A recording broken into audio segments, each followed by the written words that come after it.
Hello, innovators. I am Dustin Miller, PolyInnovator. Today I'm talking with Anastasia Marchenkova, a quantum researcher, quantum computing expert, and content creator. She started from being a super smart teenager in college, going after computer science, then evolved that into an interesting journey to where she is now, which I'm sure we'll get into. Thank you for joining me on the Polymath Podcast. Thank you for inviting me. So much fun. Please say hello to the innovators in the audience. Hello, innovators and audience. Really excited that you're here. So one way I like to break the ice is to have you share something about yourself that no one knows about you.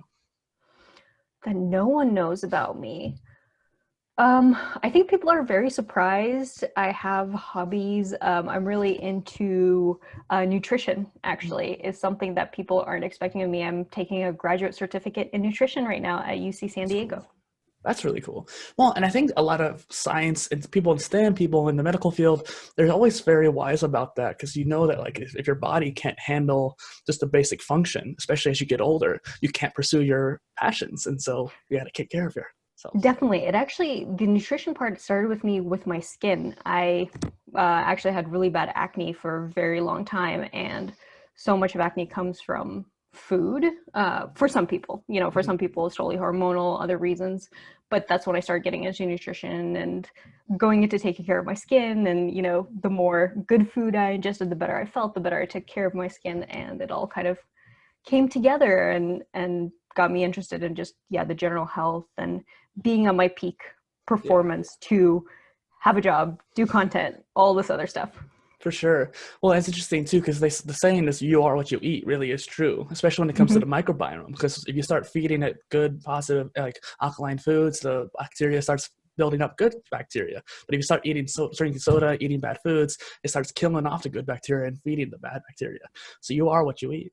Yeah. And you train yourself, right? Yeah. I had it was Friday night, we ordered in and I had the chicken sandwich and I was kind of like, I don't feel that great after it. It was, this morning I had my oatmeal and I just felt so much better and ready to take on the day and start doing stuff. Yeah. Well, and just a little tidbit on the oatmeal. I remember teaching fitness classes early in the morning, and I have no appetite until at least 10 a.m. But these classes are at 8, so I have to wake up at 6 or 7 to make it in time. And I'll sit there for like an hour trying to force feed myself that oatmeal because I know I need it in my system for that day. Yeah. It's crazy. So you're a quantum computing expert. You've been a quantum researcher and now growing a quantum content-based brand and TikTok actual phenomenon there too. What got you started before all that? What was your mindset? Got me started in quantum or on TikTok? What quantum in general, I guess. Randomly, actually. So a lot of people who message me say they really want to get into quantum, right? And they have these goals to get into it.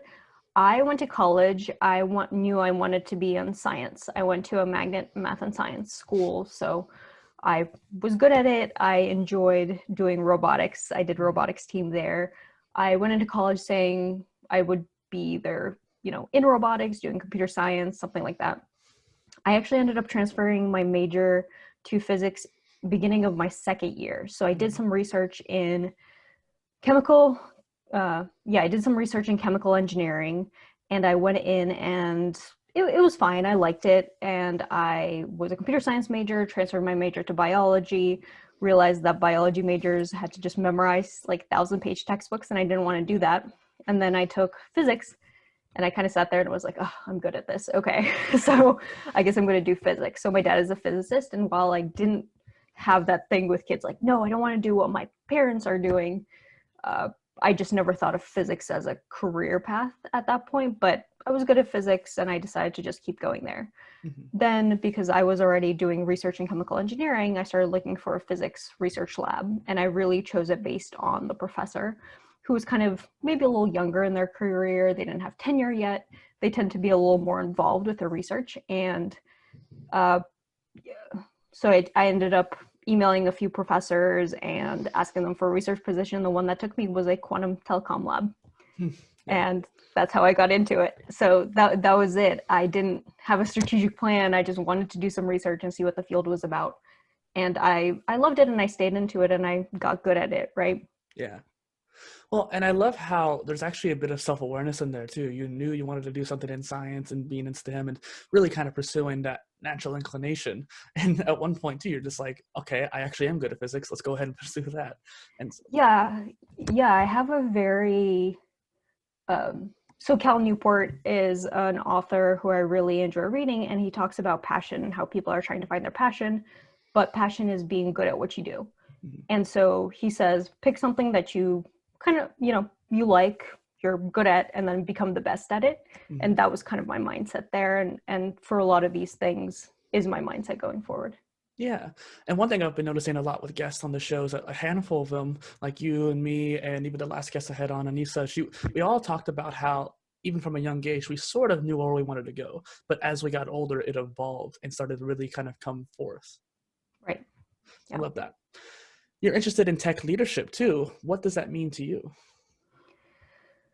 Tech leadership is really about just inspiring other people to do something, to get into the field, to become interested in technology. I really believe that technology can help us build a better future. So for me, being a leader means being positive about that future. The news right now is all, the world is exploding and dying, but things are better than they have been before. And I hope they keep on getting better. And I want us to actively work on making them better. So that's what my whole persona and brand is about. I actually thought about this a little bit when I was doing a brand mapping workshop recently. Oh, yeah. Who do I want to be? What kind of energy do I want to put out? And there's a lot of cynicism in tech, and I just didn't want to be a part of that. It wouldn't make me happy as a person, and I want to put that positive energy into the world. So I want to do that. I definitely hear a lot from women about just seeing a woman in tech out there on the internet that really helps them get into the field. And I just, yeah, I think that's just the key. Honestly, you just have to put yourself out there, put your opinions out there, put your work out there, and that's leadership enough. Yeah. Well, they say that people who start a movement are the ones, it isn't always the ones who are doing it first. It's the people who have the audacity to say, like, I can do this and actually go out and do it. And I think that too, considering just how much of an infancy quantum computing is already, not to mention just people talking about quantum science online, there's not as many videos as you would expect. And so it's interesting how you're kind of on the forefront of that as well. And 10 years ago, when I got into the field, nobody cared. Yeah. Like, let me tell you, nobody cared about quantum. There was no funding for it anywhere. I mean, there was a little bit from, some government agencies, but there was really nothing out there. Mm-hmm. That's crazy. And then now, like, every company, like even Alibaba and Google are all trying to go into it. They're trying to go into it, but you're right, there's still not a ton of content out there. And this is kind of what I see people want. I get so many DMs saying, I want to see this kind of content. Can you answer this question for me? And part of the reason I started doing all this is I wanted a place where I could just answer the question once and send it to people, because it wasn't even becoming scalable anymore for me to do it on my own. For sure. And a lot of content creators I've talked to, or at the very least watched, have said the same thing, where like people kept asking me the same questions over and over again. And they just made a video and sent them to that. Have you ever used Quora? I kind of have. I've read some questions on there. I thought it was interesting how that platform could help build thought leadership. I mean, you already have thought leadership and it's pretty like pronounced whenever people see your stuff, but it was a nice way to like, okay, I want to talk to people about this. And sometimes if you don't know what kind of content to make, go into places like that and seeing what questions are being asked can help you figure out what videos to make next. I actually never thought about that. That's really good. I've heard of a lot of people building their brand through Quora by answering the questions, right? You're building authority on that platform that you can transfer to your own. Yeah. But I didn't think about it for just getting frequently asked questions. That's a great idea. One year I spent like every day answering questions, and I haven't been on there for years since, and I have like 450K views. I don't even know why. It's crazy. So what does it take to become a tech leader? I guess we kind of just answered that in a way, but. Right. I think honestly, people talk about, you need 100K followers or this or that. You don't need any of that. You just need to put yourself out there in the world. And I think there's always going to be someone that relates to you more than someone else, right? And as I mentioned, having a woman in tech, some people will be naturally more drawn to that. Some people will be naturally more drawn to someone earlier in their career, right? Listening to a 55-year-old professor, a lot of us have had that in college already. maybe you want a different insight, or you want someone that is learning something when these things are kind of new. All this is different. And I think that's what really stopped me from making a lot of content at the beginning. So I was saying, well, someone's already talking about quantum information online. Like, why would anyone listen to me? Well, they're listening to me because I have a different insight. I have a different career path. I got into it differently.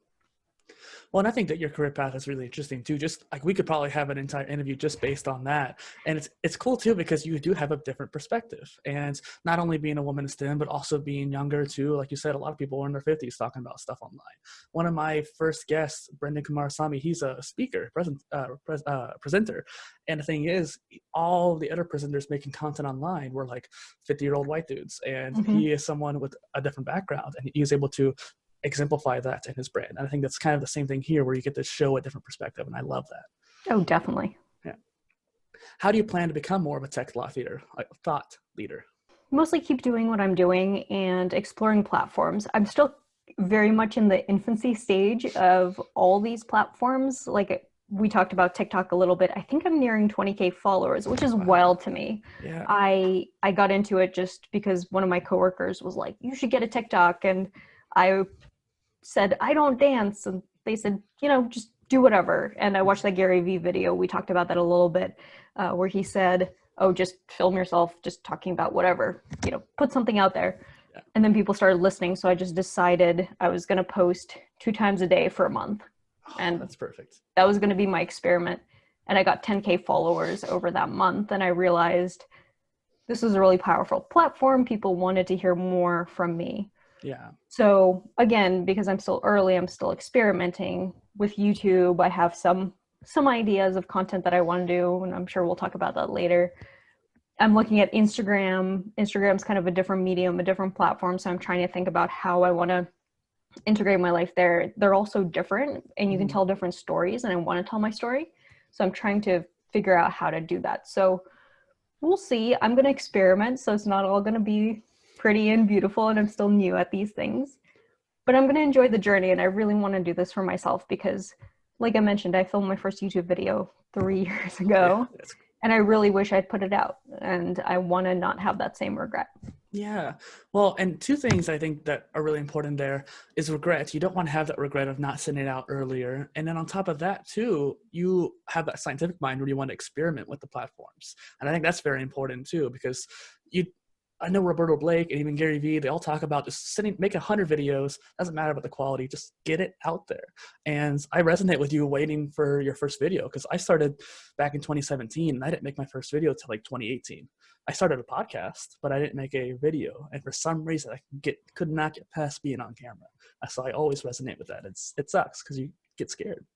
It's awful. And I'm now better with video, but now it's the still shots, because I feel like I nitpick everything in it. And again, it's not going to be perfect, and we'll figure it out. I have a lot of plans and grand ideas, and the thing is, at the beginning also, your vision is not going to match up what you have the skills to do. I think a YouTuber, Thomas Frank, actually talked about that, and that also helped me kickstart on content, where he goes, you see all these YouTubers and they're making amazing videos and you're just not that good yet. And you have to accept that, and you have to just make it and keep on going and getting better. Well, and I know I've said this like a million times, but I think that you started out really well, and you got some of those thumbnails on point. There's people who have made like 100, 200 videos who still can't do freaking thumbnails. I don't know why, but 2 of my first videos have like a boring background and text on it. And for some reason, I thought that was like minimalist or something like that. When I look at it now, I just cringe at it because it was just boring. It's just one of those things. It was really boring. I was actually making thumbnails for the video that I posted yesterday, and I did one where the background was completely one color, and I was like, my background is so ugly, like, let's just take it out. And then I put the background back in. I was like, actually, this looks pretty good. I'm gonna leave that in. And again, I'm sure I'm gonna explore with that as well and evolve my style. I think one of the things with YouTube at the beginning is like, you can only copy other people's styles because you don't know what you're doing. But as you do more, you're gonna evolve and figure out what fonts you like, what are the things. I also have like no visual memory, or I don't understand design. I can see what looks bad, but I can't tell you why. So I need like design friends to talk to and be like, what is wrong with this? I spent a good chunk of time on my thumbnail yesterday being like, why is this, something bothers me about this corner and I have no idea why. Turns out because the font was italics, but the element that I had surrounding it was just a, rectangle. So straight up and down the rectangle on the angle of the italics looked weird. And it took me a good while to figure that out. I'm sure someone with a design eye would immediately understand that, but I was really proud that I figured that out. Oh yeah. No, I was just about to say, like, the fact that you still saw it and then acted upon it too. I mean, just seeing it and acknowledging that there's a problem, I think is bigger than most people understand. And then actually acting upon it like you did is very important too. So you're on your way for that. I've always been like a graphics designer since I was a kid. So I always just had an eye for it. But yeah, it's just one of those things that takes time. It really does. And I'm so back-end engineering. I like my magical data pipelines where you can't see anything. Yeah. Very difficult to debug, but for some reason, I just get that. Front end, can't do it. Don't like it. I'm completely the opposite. I can't stand backend. I tried making websites, but once it got to like advanced CSS or just some SQL or PHP, I was like, I can't do this. I can do the HTML and JavaScript a little bit, but I was like, I couldn't get the backend enough. And so it's interesting too, because I think it's a difference between macro view and micro view too. You got to have a big picture of where you're going, but understand how to get the daily details to there. Definitely. Yeah, a lot of the work I do is very algorithm work or just speeding things up so it does the thing faster. And it's not glamorous in that way. You don't release a new feature and say, I built this cool thing, this button that does this, but I feel just a lot of joy in making something run 20% faster. And I'm glad that people like you exist, because then I don't have to do the front end and I can sit in my happy back-end magical world and just not have to deal with colors or typography. Well, and the funny thing is too, is like I resonate with you because I love progression. I'm almost obsessed with it. And I think that you have to be a back-end kind of mind to understand that micro aspect, like understanding the systematic thinking behind it. Definitely. Yeah, and I'll get better at it over time. Like you mentioned, I think one of my favorite, I have this little Pinterest vision board. So mood boards and vision boards are very popular right now. But one of them is that 365, or sorry, 1.01 to the 365. So if you get 1% better a day, after 365 days, you're going to be at 37 point something. Yeah. If you get 1% worse, you're going to be at like 0.0 something. And I think that really resonated a lot with me. Like, what am I doing every video or every Instagram post or story to be just 1% better? Because where will I be in 365 days? Yeah. That's going to be a huge improvement. Well, and a couple things to note on that. People often overestimate what they can do in a year, but underestimate what they can do in a decade. Right. And that's a very important thing to note too, because like you said, 365 days is a year. So people think, oh, I'm going to be this many subscribers in that year, but it may take you a year and a half to make that jump. And then that next 6 months after that, you actually make an even bigger jump because it gets much more exponential at that point. And then the other thing is flow, the optimal state of focus that a lot of scientists talk about for just being in the zone for sports players or in the musical rhythm for like jazz players and that kind of thing. You have to get 4% better. You have to try to find that 4% challenge to get enough challenge in you to not be anxious, but nothing too easy either. It has to be a high skill level. So it's very interesting, the difference between the 1 and 4%. Definitely. I love that. So this also, we were talking about thought leadership before, but this leads into the idea of women in tech as well, which you seem to be a proponent of. I totally agree. We do need more women in tech. What do you wish to see happen? So I think we're doing a lot better in recruiting more women into technology. I'm seeing a lot of things going on in STEM and career fields, and I'm actually going to be on a panel for Grace Hopper conference. I think they're posting the schedule today or tomorrow as of this filming, so it'll probably be out by the time this posts. And I'm really excited to have that opportunity to talk to more women. But I think something that's kind of being ignored is, okay, once you get into the job, are you being promoted? Are you being retained? Do you have a path to success there?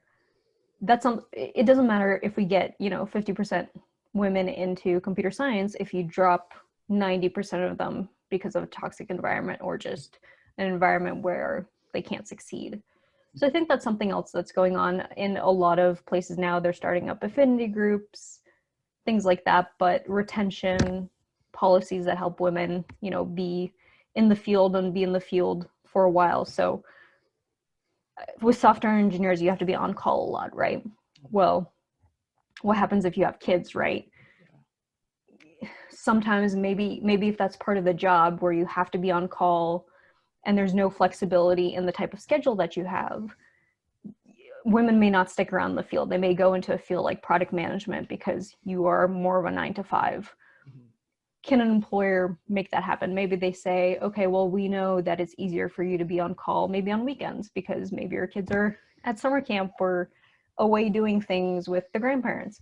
Can we put you on call on those days? And having that flexibility. And I think employers are getting better at it, but it's something else that we need to take a look at.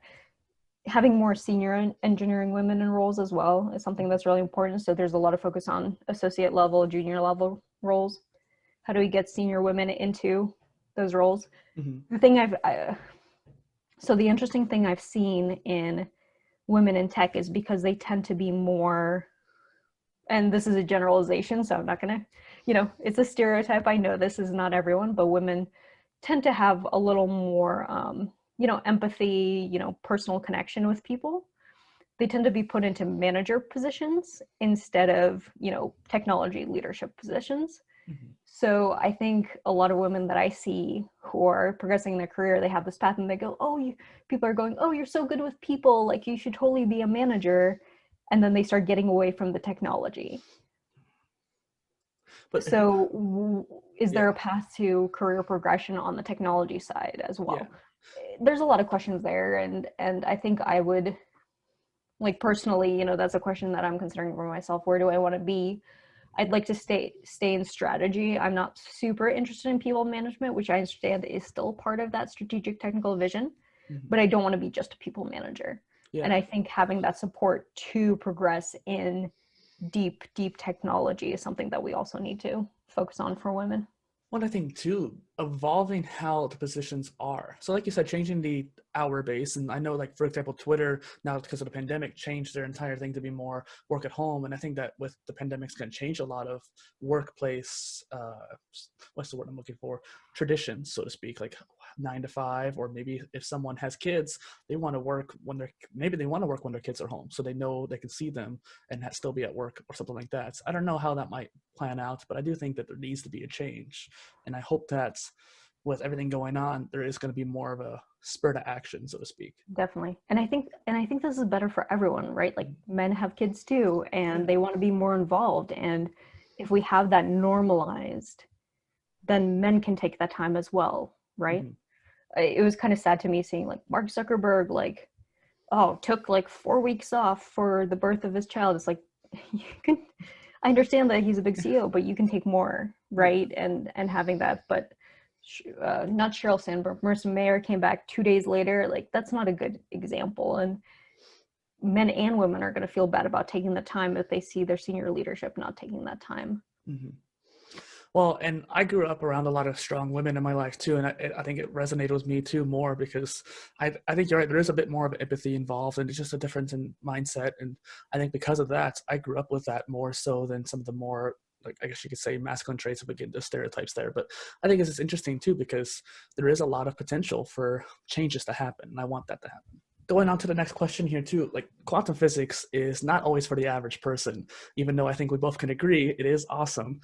So what got you into it in the first place besides just like the schooling involved? Like, what was the fascination point?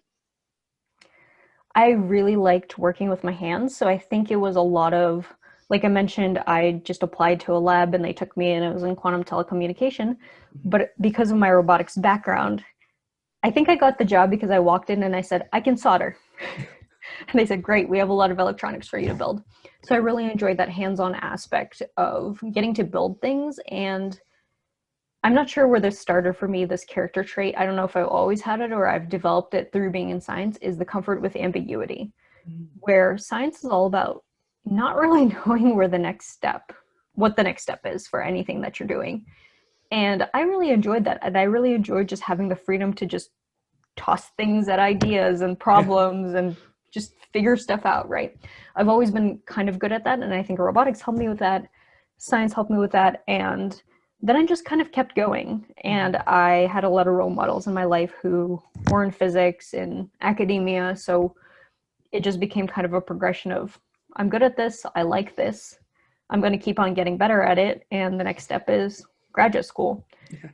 Then I had a break in between, and my path kind of evolved there. But in the end, it was just deciding that I liked the tinkering aspect. I liked the experimental. I kind of liked not knowing what I was doing next, right? It's exciting.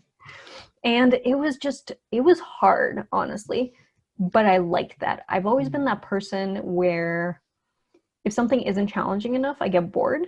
Yeah. So I've had jobs where after about a year, I've learned everything and I leave because I don't know what to do next. Science, there's always something new to learn because you're always on the cutting edge. And that's what kept me in it. And that's why, even though quantum was the choice that I took at that point and is still something I'm really into, I'm really interested in evolving that into biotech, clean energy, AI. I'm always interested in that cutting edge because there's just so much to do and so much innovation that you can have. You're speaking my language here. Literally, the last two sentences there are like the perfect reason why you're on the show here, the Polymath Polycast, because like, you're exemplifying that polymath trait of being curious and wanting to push yourself. And one thing I always think is interesting too is the balance of like faith and science. But just there, you even kind of exemplified the fact that like I had faith in the fact that I don't know exactly what's going to happen next in the science that I'm going to discover, and you couldn't expect it. But that's the kind of beauty of science, of where it's constant discovery or trying to strive for that. Right. And also that like faith in myself that I could learn it. And it was hard, so I had to struggle, and I liked that struggle, but I knew I could get through it. And I think that really was what I was looking for out of life, and what I continue looking for all the time in my projects is just, I need that challenge. Yeah. Well, what's interesting too is like, it goes back to the idea of flow. You need a challenge, but it can't be too high to where it makes you anxious or upset, but enough to where it stimulates you and gets you into that zone. Right. Yeah, there's some way of hitting that barrier. So when I got into software engineering, I took one software course in college. Intro to Python, it was required for everyone to take. I never touched another software engineering course. Got into my full-time software engineering job without ever interviewing for it. So what happened was, this was a very amazing moment where someone decided to put, their reputation on the line for my potential, where the CTO of the company I was working in a different role as a technical account manager, and they went, "You're really smart. You can learn how to code. I'm making you an engineer." No interview, no nothing. And I cried like twice during that process of learning how to code, because it was hard, and I hit that barrier, but it also helped me figure out where my limits were in terms of, when should I ask for help? What can I learn on my own? And what is something that I can't possibly learn on my own because something just very specific to our code base? I like hitting those limits. Like, it sucks when you're in that moment, right? And it's awful. And of course I didn't want to feel that way. And I didn't want to feel incompetent and dumb and all those other feelings that I had. But I felt so good overcoming all of that. And looking back at that journey, well, struggling through it helped me grow so much. Like, those are the moments I really treasure, because when I push through them, I just feel like I hit that next level. Yeah. I think that's the embodiment of humanity too, just being able to push past hurdles and showing that you can do it. And I've tried learning to code 4 times in my life and still can't really do it. So I understand completely when it comes to the fact that like, it's hard. I mean, I'm sure I could if I tried again or something like that, but I resonate with you when you hit those points where you're just like, oh my gosh, this is so hard. And you develop the self-awareness too, like, hey, I need to ask for help. And a lot of people are too afraid to ask for help. And so I'm glad that you weren't. It's too afraid to ask for help, and it honestly helped me looking back at the journey. I almost liked coming from such a unprepared background where I honestly talked about it, after my promotion to the next level, where I was sitting there being like, I actually learned enough to be promoted. This is crazy. Yeah. So coming from a background where I had absolutely no knowledge and I was completely unqualified, it almost helped me get through that hurdle, because I knew that nobody expected me to know anything, right? So I had a coworker that came from a PhD in computer science who kind of felt like he He had a PhD. He'd studied it for so many years. He can't ask stupid questions. Whereas I was sitting there being like, I know nothing. I can ask whatever questions I want. And it was so freeing to do that. So that really helped. And yeah, learning and having to ask questions and having that mentorship there to push me through those hurdles was huge in my journey. And I learned so much in that year of learning how to code before I got that promotion, where without having that, I think that process would have stretched like 4 or 5 years, honestly. Well, and I don't remember where, I'm pretty sure I saw it today because I was looking at quantum physics videos beforehand, quantum mechanics, and just even quantum computing stuff, just to get my mind in the right zone. And someone was even saying something about asking questions and not being afraid to do it. And I think that applies to any field, let alone something in this advanced. But you're not always going to know everything. And that's kind of the point too. There's so much to know. It's good to ask questions so you can expand your horizons. Right. And you're also going to forget things. Yeah. And that's okay. Even though you learn them once, you're going to forget. And the whole point is maybe you'll learn them faster the second time around or the third time around, right? That happens. Well, and one thing that's with PolyInnovator, one of the main niches, so to speak, is like this self-education aspect for lifelong learning or in a short-term learning too. But the whole idea of spaced repetition, being able to retain that information for longer by actively trying to learn it over and over again to really concrete it in. So I think that's really important too. Definitely. So you face turmoil, as you mentioned there. Is there any other experience there where you think that has made you grow quite a lot? Being pushed to my limits. Really, really, that's what I always seek. So beyond that, when I finished my undergraduate physics degree, I actually started a company. This was, again, something that was completely unplanned. And how it happened was me and my co-founder, we crashed the servers at my university. One night, it was the social network, Mark Zuckerberg's story. Honor board was not happy with us. We didn't have a hearing. We were just kind of like, oh, we forgot to cache results. Like, my bad. And they let us go. But a professor in the computer sciences department found out about us and said he started a startup incubator and was writing us a check for seed funding. And that happened. And that was another big turning point in my life where I had this plan. I was going to go to graduate school. I was going to be a professor. But this opportunity was something so different from anything I'd ever done before. And I said, well, a year, what's wrong with a year of doing this instead? I'm going to learn so much. And I started doing that startup incubator. And again, this was one of those things where I came in and I was like, I'm not good at this. I have no idea what I'm doing. And again, looking back at it, the days were very hard because I was learning so much and I was doing something that I wasn't naturally good at. Yeah. But I grew again so much every day and I craved that and I wanted. And the professor there, he was tough on me, but he knew because that was how I would grow. So he really destroyed me. I think on the first day, I don't know why, what happened was, but like he picked on me for something and I was up in front of like 30, 50 people and he just said, no, you're wrong. You're incorrect. Sit down. And I was upset, of course. Like, I mean, I was just like, oh, I didn't do well, but I came back the next day, of course, day 2 of the program. And he was like, I wanted to do this to just like show people that, this is hard, this is a new process, and kind of picked on you for this. But a lot of people 6 weeks later into the program, they came up to me as we all got to know each other and they said, I can't believe you came back after that day. Like he yelled at you in front of everyone. And I said, well, I was upset, but I just didn't even consider quitting at that point, right? So it was funny that other people thought I would. And actually a few people did quit in the program when he went in and beat them down a little bit. But it was kind of another one of those times where I didn't know if I would be good at something like this, but I really wanted to try. And I said, well, a year, what do I have to lose? I'll either be really, really good at this, or I know that this isn't for me. Changed my life. Yeah. Well, and one thing every time I looked at stuff online about you and things you're saying today, the one big theme I keep seeing from you is the fact that you have grit. Like you don't let things phase you as much. And I love that about you. And I think that it's interesting too, because that's the one thing that a lot of people lack when it comes to entrepreneurship or science research or even just coding too. Like I said, I didn't have the grit to continue. And so I think it's interesting how you were able to apply that. And there was something I was going to mention there where Navy SEALs, for example, people no, like the people who train the Navy SEALs, they can't always tell you who is going to make it or not. It may be it's not usually the big bulky guys. It's not even the people who are really smart. It's the people, they can be super scrawny even. It's the people who can actually sit there in the mud for 24 hours or however long they do it and have the grit to push past it. Those are the people who are able to progress and become SEALs.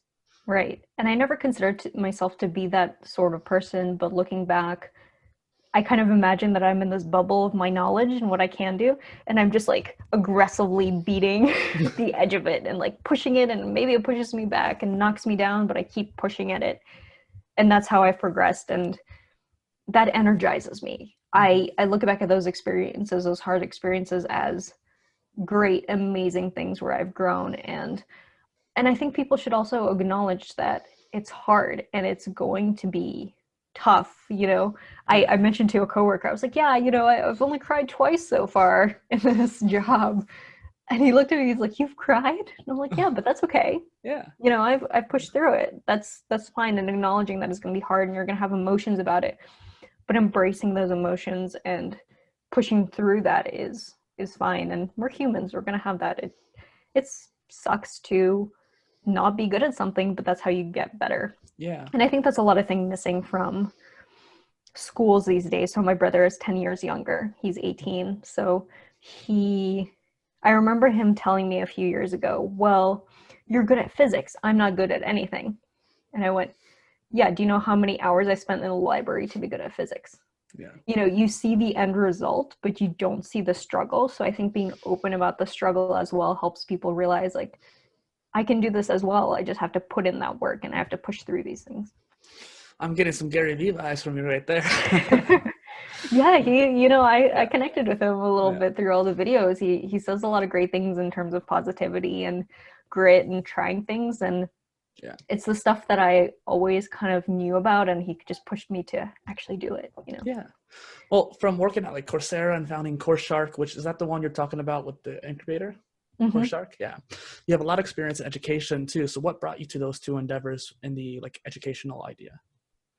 Well, my family's in academia, so I've always been around academia and people with PhDs. I think it took me until age 12 to realize that not everyone had a PhD, just because that's how our circle was. Yeah. It was a lot of immigrants who came to the country to get this. And I liked school. I liked learning.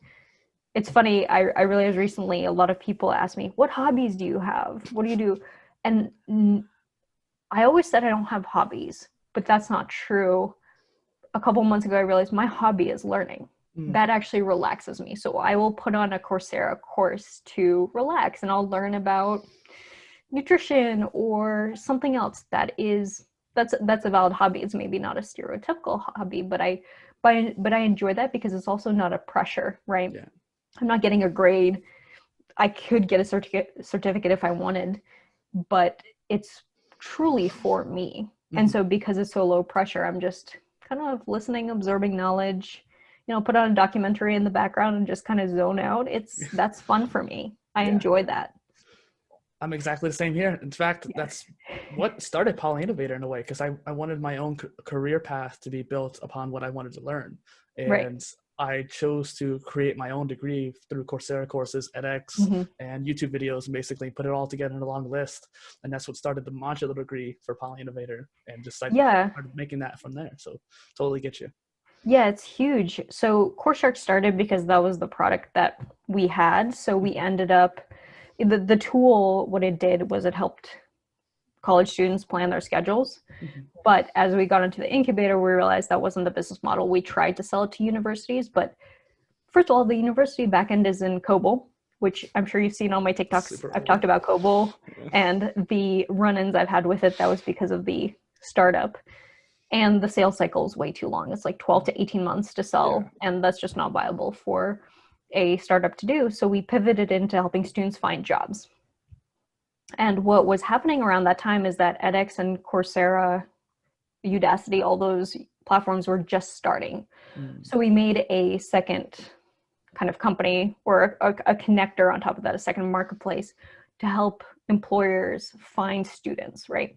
So there's this regulation in the US, FERPA, Family Educational Rights Privacy Act, where universities can't give away data about students.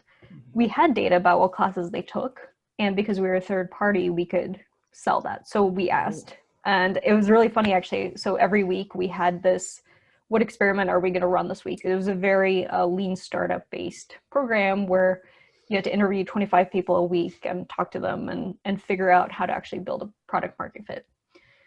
And we stand up there and we said, it's week 4, sales cycles are long, it's kind of not great. We're going to just like try something random this week. Turns out it was around registration period, so a lot of people were using our product. So what we did is we added a pop-up to the website that said, hey, we want to help you find a job. Would you let us use your data to help you find a job? Turns out we collected a couple thousand responses during that time, and 96% said yes, they would give us our data for that. Came back the next week because all the mentors were like, no one's going to give you that data. And we're standing there going, well, Facebook for High School came out our first year of high school. So we've always had our lives online. Yeah. Yes, they're going to, we think we're going to give us the data. We're going to prove it. We proved it with this pop-up, and they looked at it and went, oh, okay, cool. So we ended up building that product into helping students find jobs, but then we realized there was a gap, right? So they went, well, I want to be a software engineer at Google. And we go, great, you don't have a Java background. Here's a course from Coursera or Udacity that you can use to help build your, credentials. Mm-hmm. And, the platforms are still very limited, but so we had started actually talking to Coursera and Udacity at that time. So I was always very involved with the platforms early on. So then later on, when I was looking for a job, I was like, Coursera is right down the street. I'm going to apply and see what happens. And, got a position there. So it's kind of nice to go in and see that platform, how that platform has evolved over the years. And, even now, a lot of my friends still work there and I talk to them all the time. So, well, I love how everything was so interconnected too. And that whole space was just like boom, boom, boom, boom, boom, and everything just linking together. Well, that's product market fit, right? Yeah. Like that's what you're supposed to find with lean startup, where everything just makes sense when I talk about it, but finding that fit. Yeah. It took a while. So hard. Well, and what's interesting is that I was actually on the Coursera website back in like 2012, which I think is right when it basically launched out. And I remember trying to figure out like, how can I incorporate these courses into my life? Yep. And back then I was just like a teenager, so I didn't know how to set habits or systems and try to go after those courses, let alone work out, learn more, meditate, do all these different habits. And I think that over the years, Coursera has made it easier too, and other platforms as well, to have a bit more of like reminders and consistency to it, and then make sure you're coming week by week. I just love how the platforms have evolved. Oh, it's amazing. So the team I was on when I was at Coursera was called the Teaching and Learning Team. And it was actually really cool. So it was 4 women, and we all had advanced degrees in science. So one of them had a PhD in computer science in education of computer science. One of them had a neuroscience master's, specifically of neuroscience of education. I was in there because, well, I didn't have any education really background, but one of my big lines when I'm interviewing is, well, I'm a physicist, so I can learn things really quickly. Yeah. So they put me on a lot of things like, oh, we have a self-driving car specialization coming out. Go learn self-driving cars in a week so you can talk to the instructor and they can, respect what you're saying or something like that. And then we had someone with an environmental engineering background. And what we did was we did a lot of research on this, and we used it to guide product decisions and course decisions. So one of the coolest things that we did was the advanced data science course, I believe it was, maybe it was some other course. So we did an experiment. There's a very strong A/B testing system on the Coursera platform, actually. It will never put you in a bad state, right? So it'll never like intentionally make the learning experience worse, but sometimes we want to test a new feature and see if that, helps.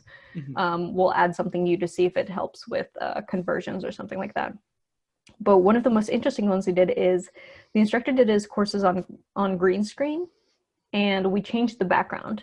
And the background was just an office space. So in one of them, we had men sitting doing programming work in the back. In the other, we had men and women doing it. That was the only change for the entire course. word for word. We changed it because it was just the one take and we just switched out the background, right? Retention for women went up and went on par with men. Wow. And completion rates just got up to on par with men just from that change alone. Didn't affect men at all. So there's no negative impact to men, but for women, just even having women in the background working helped so much. Yeah. And so that became something that we encourage instructors to do in our workshops. We'd run workshops every 3 months and tell them, you know, you should think about these sort of things. You know, people scoff at diversity efforts, or I'm going to use the pronoun she when talking about a software engineer. We have research where that actually helps. It doesn't hurt men, and it helps women so much. So that was an incredible study. Other things where, you know, Lean Startup always says, don't listen to what your users say, listen to what your users do. Everyone hates in-video questions at on Coursera. Have you seen them? Yeah. Do you hate them? I don't hate them. I think they're somewhat useful. I think they're tedious at times, but like I don't hate them. Yeah, everyone's like, it's like interrupting my flow. Completion rates on courses go up. It's interaction. It's interactions forcing you to engage with the content. So while everyone will tell you, if we surveyed the population and said, do you want in-video questions? They'd say, no, get rid of them. But if we're actually trying to get people to learn, adding those in is the right move. So I think those are fascinating things that we did. Yeah. And it's helped me in my YouTube career because I know those little tricks, right? To make people actually engage with content, to get people to learn better. You know, it's funny. I actually added a poll to one of my videos on YouTube just to get people to engage with it at the end. No, something I actually want to pick your brain on then, because one of the reasons why I wanted to talk about the course chart is that it seems super interesting, but also pick your brain about education, because like I said before, the main sub niche for PolyInnovator is about this field. And something I've been talking about is a skill tree based learning. So I've always been an avid gamer, and I wanted to take that skill tree from video games and put it into a course. So instead of having that linear module, the person who's taking the course could have choice and have a bit more interest-based decisions. So let's say you're learning about computer science. Well, you need to know the different aspects behind where computers came from. You need to know the programming language. You need to know some other kind of sub-skill for it. Well, let's say that particular history is more interesting to that particular person, whereas someone else might want to know the programming language first. And you can choose which one you learn first and help build more of a flow-based learning experience. Yeah, so we did a couple of things there as well. So one of the things was career paths. They released them while I was at Coursera, and they actually put together like an online degree with Coursera courses, and we tried to fill our catalog to make sure all the gaps are there and kind of gave you a university degree. University degrees have electives, right? So there's a core you need to complete, but then you can kind of spread out into different things, and we actually built out kind of a skill tree for definitely computer science, I think data science, and you had like ML paths, web development paths, a bunch of other things, iOS stuff. There also is, at least on Coursera, what we also experimented with is optional modules. So you had to complete 2 of 3 assignments or 2 of 3 modules, right? So the Edinburgh philosophy series, I remember seeing them do the module-based approach. So I actually took these courses. They're fantastic. Like this is one of my fun courses and fun series that I took. Like they have philosophy of natural sciences, philosophy of physical science, cognitive sciences. Like they're amazing. And you just choose the module that you want to do that week, and you can pick between 2.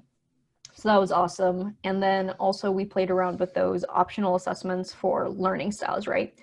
Maybe you want to get better at writing, or maybe you want to do something more visual, right? You can pick the assessments that will kind of fit more what you want to do. And I think those are really cool approaches. None of this is required, and it's always up to the professor, but I think they're really good approaches. And I'm a hands-on person, so I like projects and I'd love to do that. So having those approaches, you know, I'd always pick that if that's available. That's what I like to do. Yeah, it seems like the step towards the direction that I'm mentioning here. I'm thinking it more on the module course versus the career, like the actual degree-based level, kind of a more smaller level, where you actually choose which path, and you can go back to the other one to kind of like swing between different branches in a tree, so to speak. But yeah, I think that's right. With computer science, it's also so deep because Coursera courses are 4 weeks, right? So you're not talking about like a university 16-week course.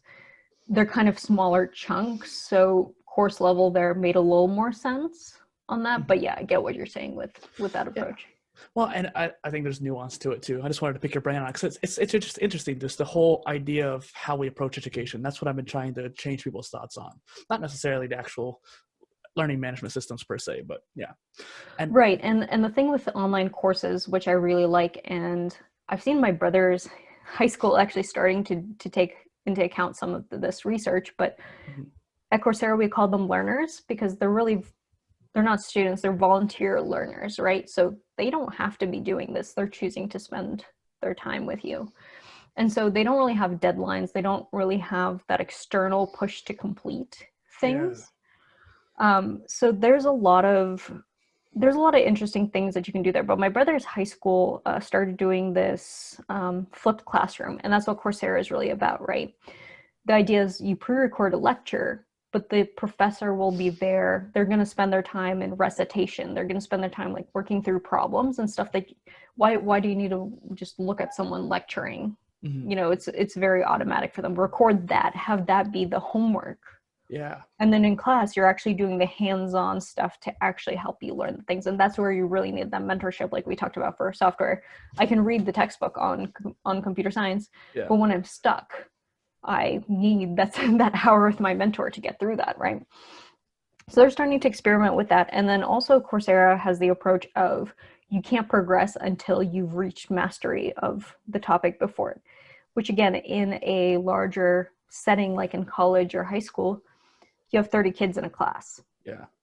You can't do that. You can't wait until everyone understands. So you fail them, and then they're on shaky foundation for that next week. With Coursera, you fail 1 week, that's fine. You just are going to redo it next week. Yeah. And you're just going to keep doing it until you get it, and then you're going to progress. And because you're not bound by time or state education guidelines or any of that. And that's a better approach to learning. And that's, I think, takes a lot of pressure away and makes learning more fun. And the people will want to continue doing it. Yeah. Want, I think, is a big key part there. A lot of people don't want to learn until they realize how much they enjoy learning because they get that progress, that feeling of progress and competency. And then what's interesting too is that you reminded me of Minerva, a college over in San Francisco, where they do that model where the homework is to watch the lecture and then they go into class the next day and talk about it with the professor and stuff like that. Yeah, crazy. It seems much better, much less stressful. Kind of going off of that, can we pursue that self-education or that learning modality in a systematic way? What do you mean systematic way? So can we approach our self-education, like choosing to go learn that course? How can we as learners make it more systematic? I guess I'm kind of referring to the whole modular degree aspect, like where the whole idea is to have that self-curated degree, so to speak. Do it yourself. You definitely can do it yourself. I think if you have an end goal, you just start building up the skills you need. So I'm a fan of, this is back to Cal Newport. I'm a very big fan of Cal Newport's work, and Cal Newport and Scott Young as well. Yeah. Scott Young was the guy who, Ultra Learning, did the MIT degree.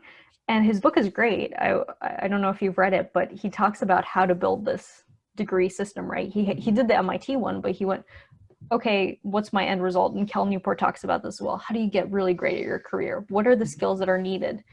Talk to the people that are in the career that you want. What are the skills that they talk about they need?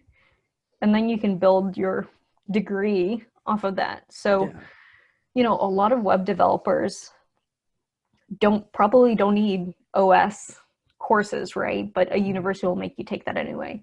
I'm self-taught in computer science, so I haven't taken an OS course, but because I'm in Backend, I am going through computer architecture right now because I do need to know a lot about caching layers and things like that.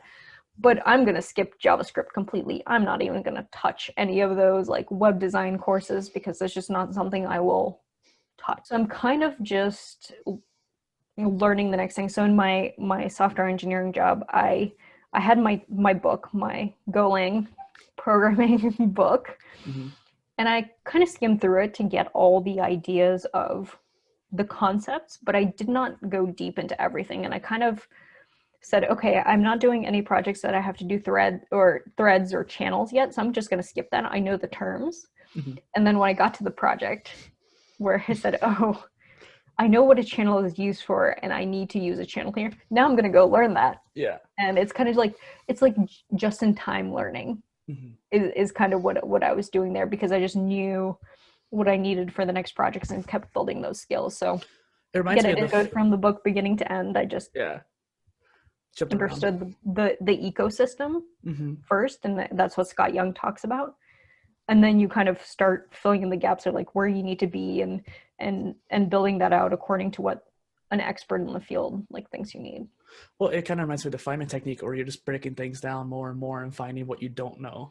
And I actually was talking to Scott. I don't remember what particular language it is, but he was his girlfriend speaks. He's like from Europe, and she speaks a language that he doesn't know, Moldovan, I think, or I don't remember exactly what it is. But he's actually his new challenge right now is learning how to speak that language. And kind of what you're saying there, you got to understand the bigger picture before you can break it down to the nitty gritty details.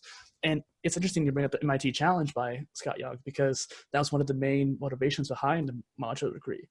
That and Laurie Picard's no pay MBA, where they took courses, or that when Scott did his challenge, it was before MOOCs. It was with OpenCourseWare and textbooks.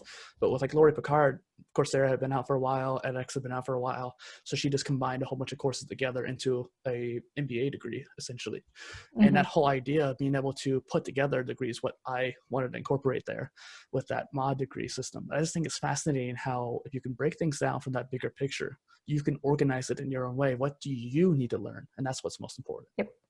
And I think it's also becoming a very interesting thing that once people are in those jobs, you know, if everyone at your job that you use software in has a computer science degree, they have a very standard set of knowledge, but someone coming in from outside and having a different experience has gaps, right? And that's fine, but we also need to be good about saying, oh, you don't know this, like you're dumb. It's like, no, I haven't looked at that topic yet because I haven't needed it yet. And I think that's something that we need to think about in terms of careers and things like that. And also internally, like you're not dumb just because you haven't covered this. It's just you haven't needed it yet, and that's okay. Yeah, exactly. So you're obviously a great content creator, and I've noticed that you've tried your hand at videos and blog posts, but what about the podcast and audio format? Where do you see that happening for you? I've been enjoying being on podcasts, so like this one. I think it's really cool. It's actually kind of funny because video kind of hops past podcasts in some way. It's a little bit, you have to really care about sound. So that's also something we learned at Coursera, is that your video can be terrible, your background can be terrible, and it's nice to have a good background, but if your audio is terrible, people will leave. So you want to focus on audio first. So podcasts actually would have been a pretty good stepping stone to YouTube. I just had less interest in listening to podcasts. I just never been someone that listened to it. I finally got into Serial like a year ago, and I know that's like 5 years behind probably what it was. I just never had interest in it, so I never gravitated towards that format, whereas YouTube I was a little more into, which actually was funny for me because I did not like video content for a very long time, and then finally I got used to it. So this was also kind of a learning for me. Podcast, we'll see. You know, maybe it's something about reusing content. I can make a podcast if people want that, but it's definitely a different format. I do like the more conversational style. So maybe something like interviews. I think interviews are a really good format for podcasts. I'm not a fan of them on YouTube, actually. So if that's something I decide to get into, maybe that's where a podcast would find the fit. What I don't want to do for my brand ecosystem is to reuse content in the same exact way, you know? So I follow some people on Instagram, and then they're advertising their Twitter, but their Twitter is just links to their Instagram. Why would I follow that? You know, there's a difference between that and I'm going to talk about, I have this YouTube tutorial video, and now I'm going to make an infographic from that I'm going to post on Twitter and Pinterest, or talk about it on podcasts, you know? So there's different, I want to differentiate the platforms, because I think platforms are better at some things than others, and I want to figure out what things are good at. So my next actually step is Instagram, not a podcast. Just don't have a huge interest in it, but I'm enjoying being on podcasts. Well, and one thing to note, there's a big difference between reposting and repurposing. Yes. And taking clips from a long form video like this, that's cool because we can have like a nice little tangent that we can put on Instagram, something like that. And that's a separate piece of content. But like if I just took this whole video and put it on IGTV, which I considered, but like obviously it's not going to really fit well considering the horizontal ratio versus vertical, Right. that kind of thing. But there is this interesting mindset behind that too. And I've seen some Twitters where I really like the person who of that brand. I don't want to follow them because all it is just links. Exactly. And my Twitter is way more professional than my Instagram stories, because Instagram stories are raw and I'll be more talking about my behind the scenes. So what I found that people really have liked so far on Instagram is me just being like, oh, this is the new video I have coming up. You know, I'm working on it. Here's the failure that I had today. Once I was editing it, it crashed an hour in and I didn't save it and I had to restart. That's just something I wouldn't post on Twitter because that's just not that platform for it. With Twitter, I share more quantum news and things like that. And so there's more reason to follow me there and different personas. I have found that posting my links on, posting my YouTube videos on LinkedIn has really helped drive traffic. So that content kind of fits there. I found reposting my blog post there does help with discovery. But it's just a different type of post format that works. And I'm trying to figure out what works where and what I enjoy doing. Because I don't want to do something just because it's going to gain views or followers. I'm really not into that. So I'm part of this tech talk circle now. So there's a bunch of us TikTokers that do tech content. And there's a lot of concern about, well, the algorithm isn't pushing me out to new people, right?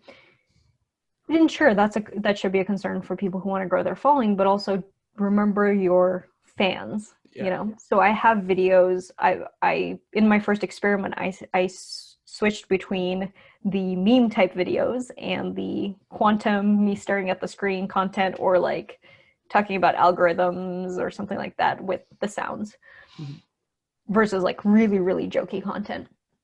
And I found the jokey content gained being more followers, right? Because that gets kind of pushed down more, it's more popular, trending. But my followers really like my just talking to the camera about quantum content. Sure, it doesn't gain me more of those vanity statistics, but that's who I want in the end to serve in some way and bring value to. So I'm going to do both. The quality over quantity, so to speak. Yeah, and just it's different content, right? And different content will give you different types of engagement. So are you optimizing for likes? Are you optimizing for shares? Are you optimizing for saves? Are you optimizing for something else?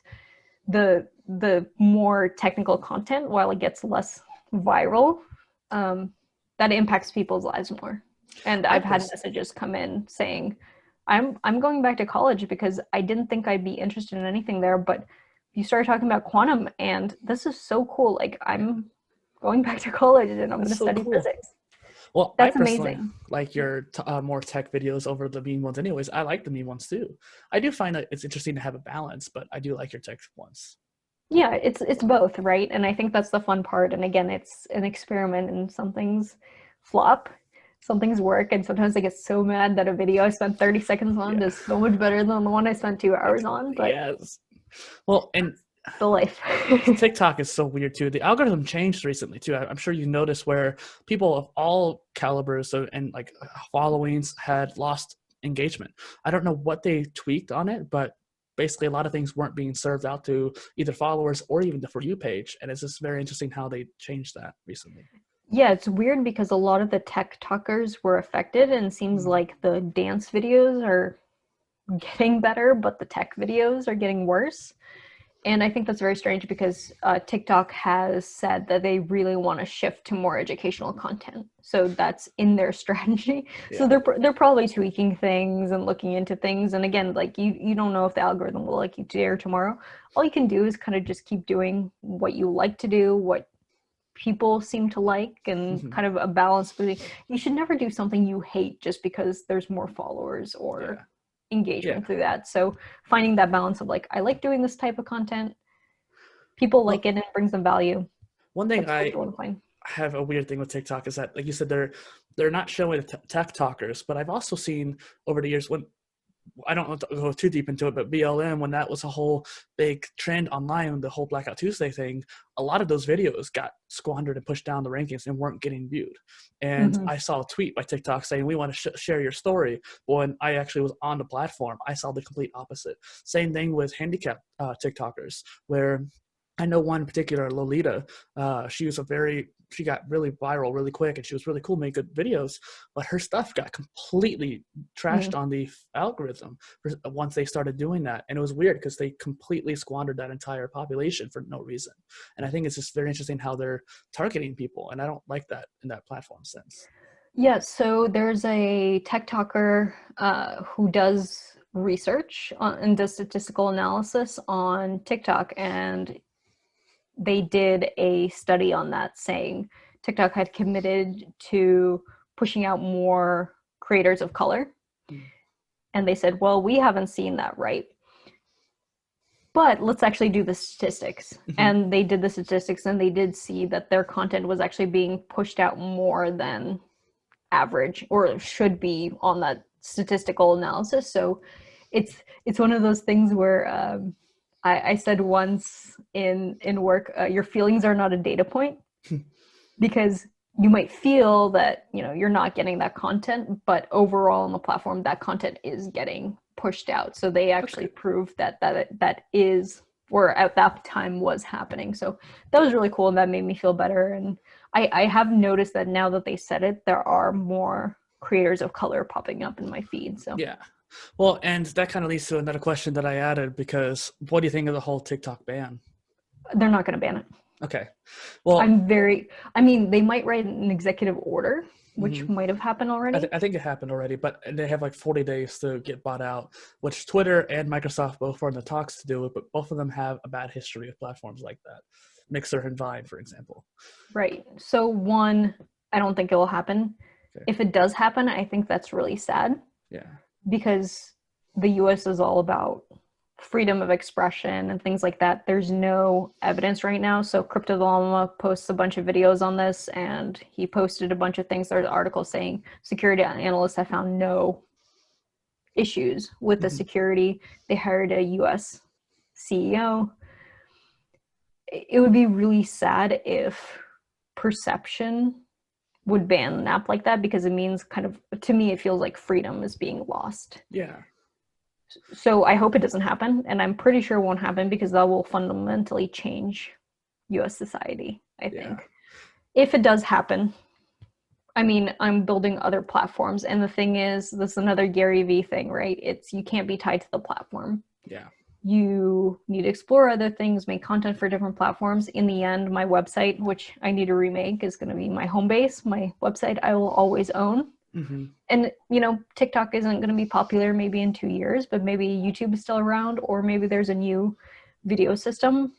That'll be my home base, and I'll adapt to that.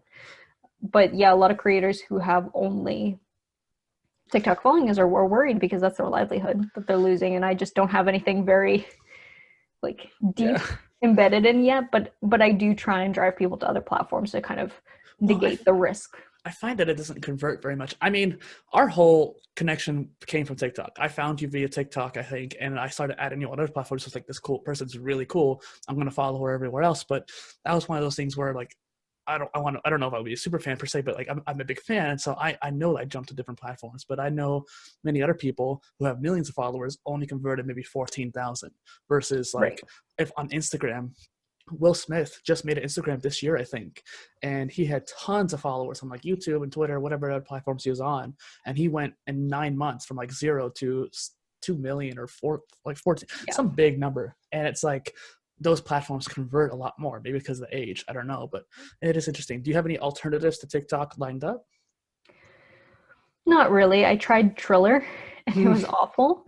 I've started an experiment the last 2 days. I've reposted my TikToks as Reels, and I've been they've been getting pushed out. I got 1,000 views on both. I haven't checked this morning's stats for last night's.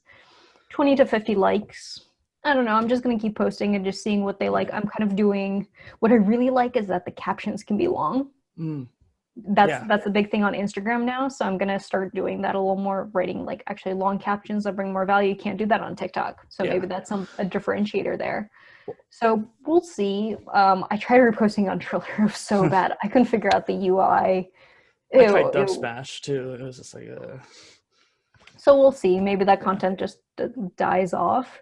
But going back to that super fans thing, so my Instagram has grown by at least 1,000 followers from, I don't know from where, because Instagram doesn't tell you where, but it's growing significantly every day. That's good. I'm not even using it, right? Like I'm not posting to the feed and I'm still getting followers. So it seems the platforms are converting, at least for me, and people want to see more content. So that's why Instagram is my next thing, because people are following me there and want to see more.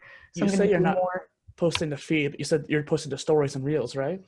I'm posting the stories and reels, but not the main feed, because the main feed's supposed to be like really pretty pictures. So I'm learning photography right now. I'm taking a course on that and like actually how to take good pictures. I'm actually really inspired. I had this whole Pinterest board of who I want to be on Instagram, but I also like the stories and the reels being less perfect. Right. But I want that pretty Instagram feed as well. So I think it's really cool to have kind of all aspects of a person there.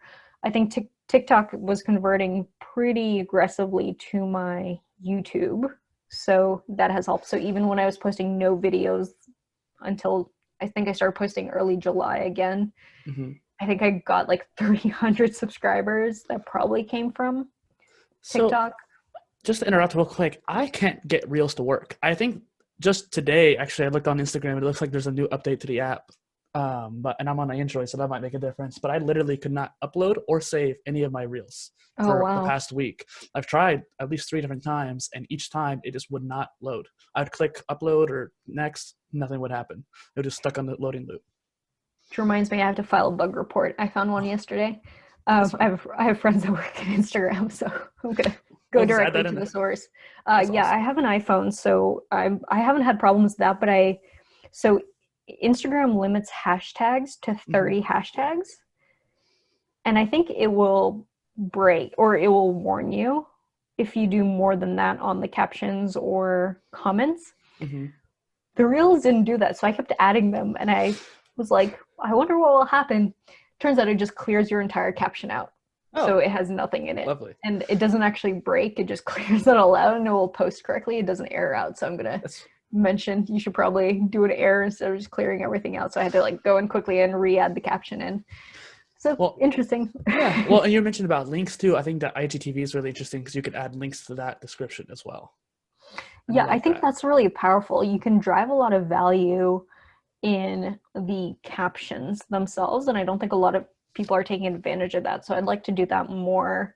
A lot of the Instagrammers I follow, sure, they're pretty pictures, but then they have really interesting captions as well, and I want to do that more. So we'll see. I'm exploring. Again, this will be something that I'm going to play around with and experiment with and learn, and luckily I have some people that can help me and guide me along the way there as well.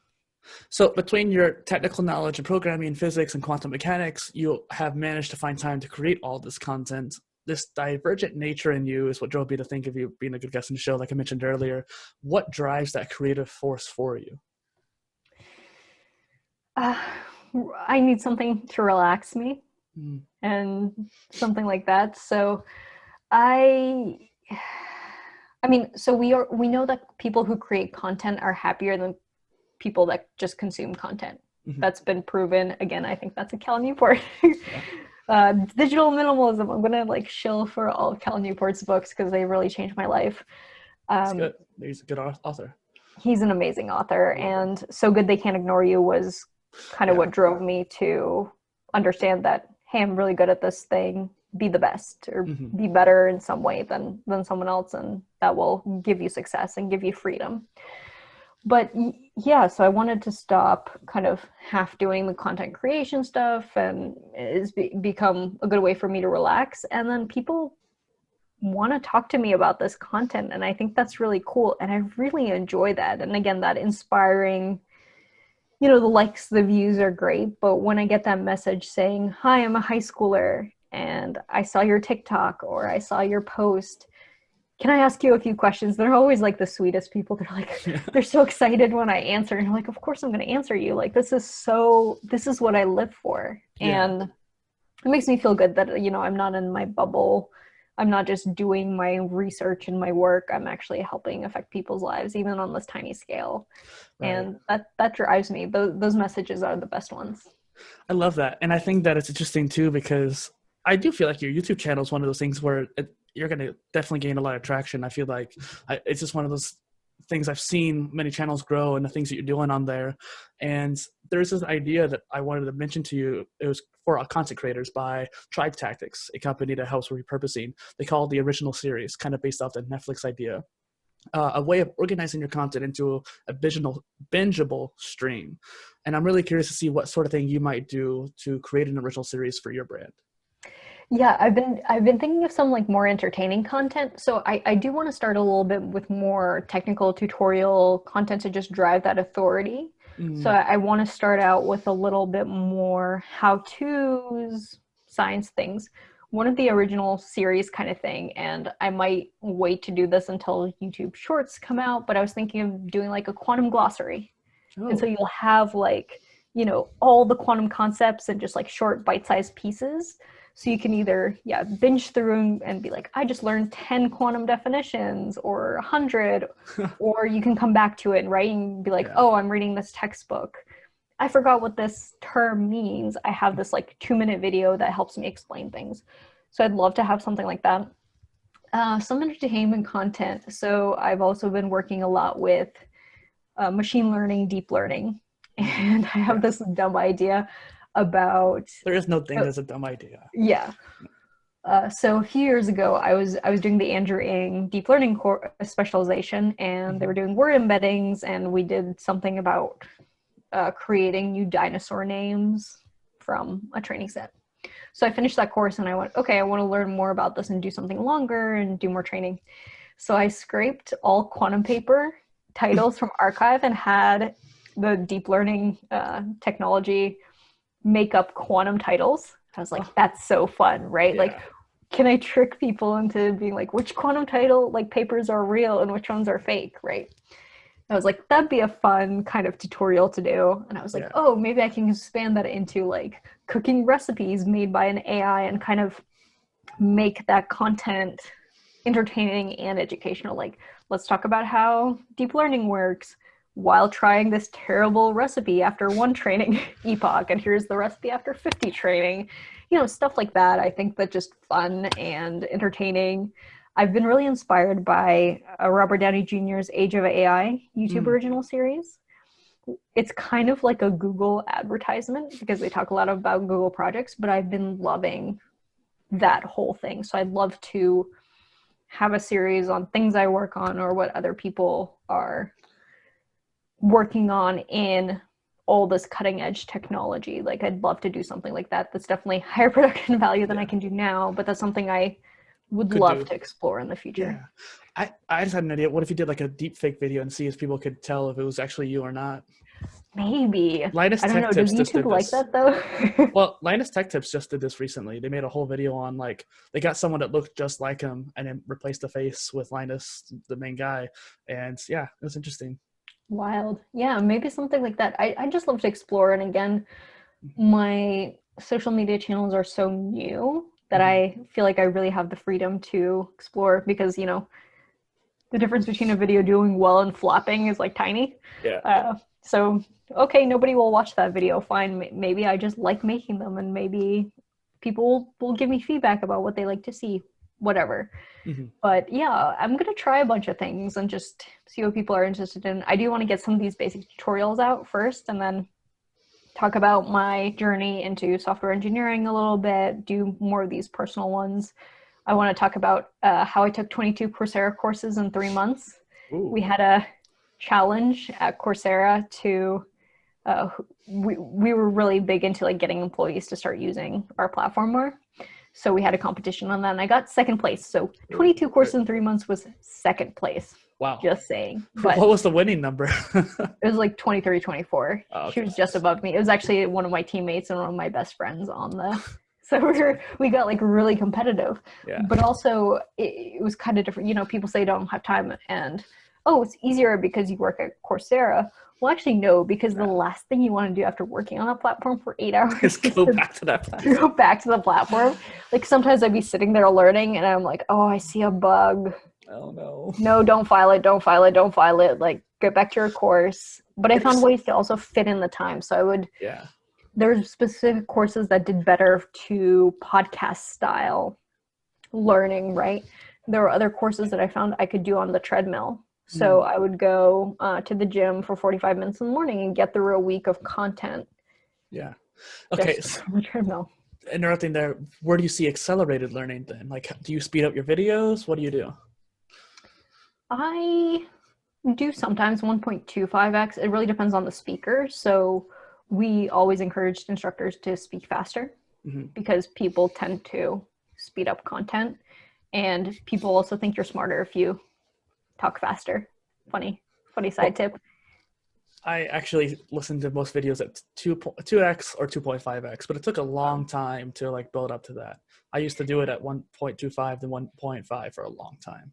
Yeah, I think it's hard. I think if I focused a little more on it, I think I read in one of some book that I read said there's actually a really interesting theory to learning how to listen to stuff faster or read faster is actually you play the audiobook at the same time as you're reading the book. And that's how you train yourself to read faster. I wonder if that works in the opposite way. But a lot of the times I was doing other things like being on the treadmill. So I didn't really speed it up that much because I was already focusing on trying not to die and everything there. Well, I had a guest on the show who literally told me he can't do audiobooks or like particularly reading on its own. He likes to do them both together. Or like he can't do audiobooks on his own. He can do reading on his own, but he can only do audiobooks when he's reading the book itself. So much about self-education, I think, at the beginning is figuring out how you learn best and building those habits because school forces you into certain ways of doing it and you don't know how you're most effective. And that evolves over time as well. Like video content now has become a bigger part of my life than it was before because I started understanding what I liked out of the video content and seeking out that content for myself. I like how YouTube starts to learn too and starts showing you more stuff you want to see. But if you do one bad video though, there was a Reddit video I watched and then all of a sudden there was 10 recommended feeds for that Reddit video. It's like, I don't want to go down that rabbit hole. I want to stay on productive YouTube. It's just to kind of throw this in here. It's kind of interesting that we're talking about the original series because these interviews are my secondary series. The main series, Omni Content, is multi-format. And I think that's one thing I wanted to bring up. So I do it so that you can do videos. So someone who's more of a visual learner, they can watch. Or if they want to be at the gym and listen to it, they can listen to it that way. But there's also blog posts that they can read or a slideshow so you can watch, look at that. So it's interesting. Yeah, definitely. There's also things that you don't think about until you consume content that way. So there's some courses and we taught instructors this in our workshops, but not everyone followed it, right? So you're in a course and they're talking about this chart and you're listening to podcast style and you're going, what chart? I can't see it, right? Right. So some instructors are really good at that. They explain it. And it seems like they've probably worked with students with disabilities before, right? Because they will also have kind of that same issue there. And actually consuming that content without the visual component can help you catch those things where you're going, this doesn't make any sense if I can't see it. And making that content more available in different formats and different learning styles. There's some courses I started and I said, I really want to take this during this block of time that I have. But they're talking about this chart and this figure. Read it. Read it up. This says 65% of people, blah, blah. And then you can continue, right? Right. Making it more audio related to people. It's interesting too, because, where was I going to go with that? It's just a matter of like how people learn and kind of going back to your YouTube channel. We were talking about how TikTok may or not go away. And one thing I tried out was compiling my TikToks into a YouTube video. Where do you see yourself maybe doing next? You have a lot of videos. You could probably do it. Maybe. I don't want to. Again, keeping my platforms kind of separate. Maybe it's a pull back to YouTube. I've seen some content creators, some of my friends that I've met through TikTok doing that. Actually, Crypto the Llama again, he messaged me recently saying, my 1 minute video on top 30 cybersecurity things has 65,000 views. on YouTube, like something pushed it out. So this may be because it's, you know, shorts are coming out and they want to kind of push that type of content, but maybe it's just, you know, you can't follow all the rules. So I might try it at some point. Maybe I'll talk about compiling kind of these shorts into the series where I talk about what's a qubit and kind of the basics and compile them. Well, and I was just thinking along the lines of like putting them all together in like a 15-minute video, not necessarily reposting them to YouTube, even for shorts. But yeah, and I think that IGTV is an interesting platform for that as well. Where do you see a lot of your overall channel growing to? Like, what do you want to do with it in the next year or so? I just want to keep trying things and growing. I am growing, which is wild. And I want to just keep putting the content out there, and I'll figure it out as we go, when we get out of this, you know, shelter in place, which might not be for a while. I'd like to, you know, go outside and talk to more people and, you know, do lab tours and all these things. But right now I'm just going to build up the platforms as I can. And yeah, we'll see if another platform comes out, what evolves, what people like. I'm in experimentation phase right now, and it's kind of crazy, I guess, to say that I'm in experimentation phase, because sometimes people are like, wow, you have this many followers on TikTok. Like, you know what you're doing? I'm like, I'm guessing. Yeah. Some things work, some things don't. I have no idea. And that platform is perfect for it too. And like the algorithm or just like random chance events can, you know, change everything. I think Gary Vee also said one piece of content can change your life. And sometimes it's timing. And the thing is, the more content you make, the more different things you experiment with, the more chances you have for that to happen. So I'm going to keep doing that. I have plenty of time in the pandemic. I mean, plenty with my full-time job and, you know. No, I think taking advantage of this time too is really important. Yeah. And some people, you know, aren't as lucky as I am, you know, to have this freedom right now. I'm very lucky that I can be at my dad's and, you know, living here and having family around, because I think it'd be a lot harder if I was in my studio apartment locked in all alone. Yeah. I'm happy to have this way to connect with people. Honestly, like I've made real friends off TikTok, and, you know, and it's just, it's so nice. I'm so inspired again. You know, I've had, in the last year, I've actually spent a lot of time kind of realizing that some, you know, friendships, relationships I had in my life were pretty toxic. And how much time that drains. And maybe the timing wasn't the best with the pandemic, because the pandemic came around, I'm like, I have no friends anymore. Yeah. But then I started doing TikTok, right? And I made friends. You know, there's a bunch of or a bunch of creators that I followed who were clearly trying to do something with the platform, that were around probably like 1,000 followers at the time that I followed them, and we were both at around that same rate. And we've kept growing at the same kind of speed with a lot of them. And sometimes, you know, they have spikes, I have spikes. And it's been really fun to just have people to share that journey with. You know, I've made a friend off YouTube. Actually, I was looking for like set design inspiration, and I found some coding channel, and I saw that he was in San Francisco and followed him on Instagram.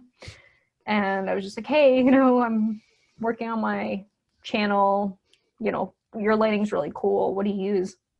Turns out he lives a mile from me because he's also quarantining with his parents. Yeah. So now so we met up once already and have been just like sharing our YouTube stats when new things come out and talking about just like, oh, you want to go on a run or something.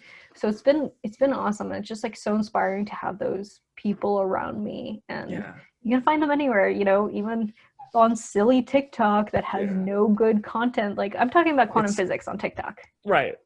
Well, and it's TikTok is a very diverse content platform. And I think a lot of people don't seem to understand that. And one thing I wanted to talk to you about too is like this idea of a COVID resolution. So someone mentioned that to me, and I think it's really interesting, like during this time, trying to use it for something like an experiment or learning a new skill or something like that. And I chose to do interviews. Before this point, I never had a chance to do it. And now I've been able to make friends, like you said, through all these different conversations we had. You're my 41st guest, I think. Wow. That's crazy. So many. And like, since I started at the end of May. Wow. Yeah. That's a lot of time. And I know how long editing takes, so. I have that empathy for you. This is like going to be like a 2-hour interview. Yeah, all the time you have to spend outside of doing these things. And so honestly, having goals keeps me from getting sad. And I did have anxiety at the beginning of the pandemic. Obviously, I think a lot of us did, in terms of, I knew I'd be okay. My job was stable. You know, I am in a very privileged position to have that. Other people are not. And I just had anxiety. When am I going to see my grandparents again? What about all these kids who have like free lunch at school and can't get it? So I ended up spending like a week at the beginning, you know, trying to find different resources for like, you know, people who need free lunch and food stamps at school, making sure, you know, donating some of my money to that and sharing those resources around to people at my company and on my network where they could help as well. So that made me feel better a little bit, that I could do something to help people that were in a worse position than me. And then, yeah, when I moved to my dad's, I got my dad and my brother to do a month-long challenge. So we set up a 3 daily goals that you had to do every day, two weekly goals and 1 monthly goal. And we all, like, at the dinner table talked about the goals, and we printed out and put it in the dining room, an Excel spreadsheet where like you check off which goals you completed every day. And that was just to get us exploring new things and new hobbies. So, you know, it was mine were about exercise, doing YouTube videos, which I didn't really do, cooking. So I started doing a lot of baking experiments. So one of my weekly things was to like bake some new intricate thing every week. That's cool. Because yeah, I realized I had so much time, I was bored and I was feeling down because of it, and I was just not in a good state. And I said, well, I have a goal now, so when I'm bored, I'm gonna go bake a cake or something. And that's like 5 or 6 hours, right? When I'm learning how to do all the techniques. That really helped keep me stable. My dad did a calligraphy course in like Japanese drawing style, and so he drew a bunch of things for us. Now we have pandemic keepsakes with. That's cool. He wrote a Baka Inu, which is like dumb dog, and he drew a little picture of Corky, and now we each have like one of those, which is really nice. I think my brother did a little bit of piano, started studying Python. So it's really nice to just like get everyone on board, have a goal, and then you look at it and go, okay, I'm bored or I'm feeling bad. I'm going to do my daily like 30 pages of reading or exercise. And I think that really helped with the whole emotions during this. Now I've accepted I'm not getting out of here until July next year. So yeah, just kind of get in the right mindset. Well, and I love how I was actually going to ask, what was your COVID resolution? You kind of already answered that, so that's perfect. And you know what's interesting too is that one thing I wanted to mention to you is Notion.so. I'm not sure if you heard of it or not, but I love how you can do so many things with the platform. And you were talking about being in the back-end sort of mindset. And I think Notion's a good bridge between the front-end mindset and back-end. So you can create some really intricate systems, including daily tracking like that. So I was watching a video about how someone did his daily habits and literally checkbox in the database, just like you're saying that you did on a paper. He was able to do it in the Notion tool. Yeah, I love Notion. I'm actually staring at it right now. So I do my YouTube content planning on it, and then some scratch work. My daily tasks, I actually put on Workflowy. Mm-hmm. Have you heard of it? It's just an infinitely nested bullet list. Mm-hmm. And I've kind of made my own system. I used to do this on Trello, and I still have Trello for some longer term dreams, like travel locations I want to go to one day, moonshot goals. I actually did this. I saw this Medium post about, I want to say almost 5 years ago now, called Doing a Life Audit in a Weekend. And you basically take a bunch of Post-it notes and you just write every single goal you want to accomplish. And they can be the stupidest goals or the craziest goals, but you just write them down and get them on paper. So one of mine is like go to space, right? Yeah. I may never do that, but like having that down kind of gives me first of all, it gets things out of my brain, right? So then I don't have I actually never have problems sleeping, which I think people are really surprised about because I have my lists. So I will never drop the ball on anything because it's always written down somewhere, because I can go back to it like, oh, I want to plan a vacation. Well, here's my list of like top 10 destinations that I really want to go to and like things I want to do. Here it is. The decision is kind of already there for you. But so the Workflowy is my day-to-day kind of to-do list. So I have this weekly plan and scribbles. So this is like the getting things done philosophy where you have like a dumping ground of just like I need to do this. I don't know when yet, but like put it down on paper somewhere so I don't forget and I don't have anxiety over it. And then on Sunday night, I'll usually, maybe Sunday morning, I will make bullet points for Monday, Tuesday, Wednesday, Thursday, Friday, and take my weekly, take my scribbles, put stuff into the weekly plan, and then kind of spread it out over the week. And it's not always, I don't always follow it, but also like if I'm bored, I can just look at the next day and be like, oh, I need to go do this errand or something. I'm just going to go do it right now. Yeah. And that helps me kind of keep, things flowing. So even if I don't have a huge amount of time this week to do XYZ, here are the concrete steps that I took towards it this week. Move forward, and things change, and I've kind of, and it lets me like drag things around. So sometimes I'm like, I'm sick. I'm not going to get stuff done. I'm not going to accomplish this week. I'm just going to put it back into a weekly plan and put it on the next week. But it's there on paper and it feels good. Yeah. Getting things down and whatnot. No, yeah, that's awesome though. I love Notion for that kind of same idea. And I've been watching this guy, August Bradley's channel, where he talks about building a life operating system in Notion. So kind of like what you're saying there, getting that weekly agenda. And he has like dependent tasks. So like his task database will react to whether it's done or not. And so once you finish one, the next one will move up in the list and everything's automated like that. And if you do miss a day, it doesn't really matter as much because there's no due date as in like DUE, like it's not due by this point. It's more of a DO date. Like when do I do it? And so if you can't do it the day of, you can push it down the list. And I think that's super cool. I actually love that. That's something I've been struggling with my YouTube planning, because there's a filming date, and there's how many dates you need it, or how many days you need to edit when you're actually going to publish it. Yeah. And I'd like to do better on that. If you can send me that link afterwards. Yeah, for sure. And I wanted to show you what I do for my content creation as well afterwards. I think it's really interesting because I had the same issue where actually when I started this year, I wanted to do videos every day, like an Omni content every day. And I've made 4 this entire year.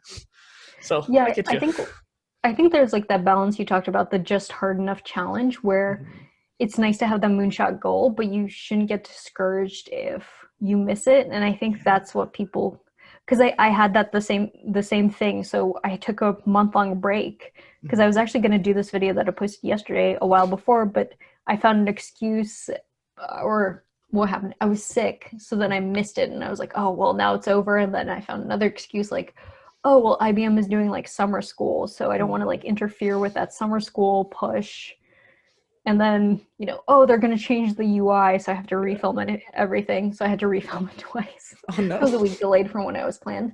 But yeah, I think that's another thing I had to get over.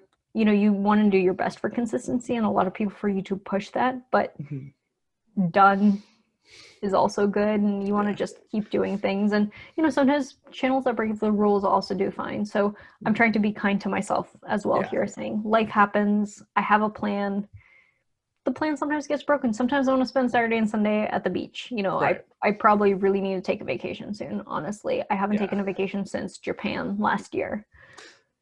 Well, so I want to take some time, and I probably won't do content, or maybe I'll end up having content coming up before, and I think that's fine. And I used to beat myself up, and I had really bad anxiety a few weeks ago. Like, I don't want to film TikTok content, like it's so much, I'm stressed. And then I just broke down completely, and I just didn't do anything for a week, and that's not healthy.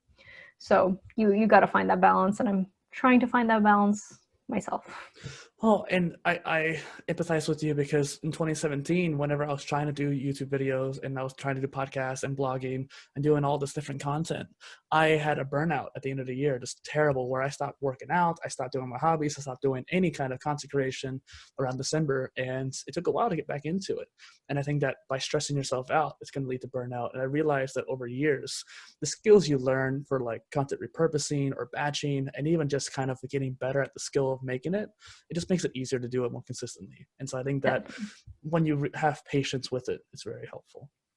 Definitely. And it's the whole concept of one new thing at a time, which, people are like, why aren't you doing this, and this? First, I had to like figure out how TikTok worked, and now it's so much more automatic. And I realize what I should care about and what I don't. Because before I was like, it has to be perfect and this and that. And then yesterday I posted TikTok, like no makeup, nothing. I was just like, and that's fine. And now I've just gotten comfortable with like, that doesn't even matter. at all, and this is the content I want to make. So I've just figured out what I optimize for there, and now it's more automatic, which is why now I'm like, okay, so YouTube, I'm going to figure it out. I'm kind of doing the planning stages of Instagram this month, but I'm not executing as much on it. I'm just like playing. There's no pressure to post or anything, and figuring out YouTube, I'm getting better. Like the first few videos were such a struggle to edit, and now I'm figuring out how to make it faster. So I feel like after this month, I'll figure it out. You know, I've learned Photoshop. I figured out sound editing a little bit. I've played with Premiere Pro. I used Premiere Pro a little bit for my last video. I used it a little more this video. So now I think I figured out how it works. I was struggling so much. I was trying to put arrows in my video. And I was like, why can't I copy paste? Like I kept copying and trying to paste it in, and it would go into the main track and shift everything. Like, what's going on? Finally, I figured out the little lock icon. It's like which one you target to. I was like, oh, now it's so much easier. And like my process is now sped up, right? All those like tricks you just learn by doing. Now I'm getting faster, and it's going to get easier. And then once I feel like I'm in a good place there, that's when Instagram, I'll like focus on struggling through Instagram. Yeah, it's a whole other beast too. Well, and just like you said, learning the things that speed you up. I did not know I used DaVinci Resolve for my video editing. It's a free alternative to Premiere, but I didn't know you could fast forward. And so I'm sitting there watching the 2-hour interview at normal speed when editing. And no wonder it took me like 6 hours one day to freaking edit a video. Now I can fast forward through it and just like, okay, cut out that cut out that like tangent that I said that didn't matter, and be able to get it done way quicker. It's just insane. Yeah. And you learn the hotkeys. Learning those hotkeys. I still haven't like got the hotkeys down for it. I tell you what. But. And ripple delete also is something I learned. Because again, delete, and I'm like, oh, I have to drag everything back. That's dumb. No, ripple delete. It'll shift everything back for you. So much magic. Nice. And it's just learning, and you keep doing it, you keep getting better at it. So yeah, in the next month, I hope month or two, I'll be feeling better about that. Yeah. Well, not cranking them out. And also different videos take so much longer. Yeah. Right. So the problem is this video took so long because IBM changed their UI and completely redesigned the UI after. And I refilmed a bunch of it. So I refilmed it, and then I did the pieces separately. So that was a whole extra like filming session, figuring that out. And next time, so I'm going to do the AWS bracket thing next, because that just came out on Thursday, I believe. And now I figured out how I can do both at once. So then that's going to be a lot easier for editing as well. So you just, those little tricks you pick up. Yeah. Well, and your videos are so intricate too. There's a lot of details to them. And there's a question that I want to go into, because I ask all my guests this, and considering your interdisciplinary lifestyle and all the different skills that you employ, what is a polymath to you? Because I feel like you're polymathic. I just want to see what it means to you. Well, the definition, I guess, is clear. You just are into a lot of interdisciplinary fields. I think that's kind of necessary. I think a lot of us are, and maybe just don't know the term for it. So actually, I did not know this term until I started looking at your content.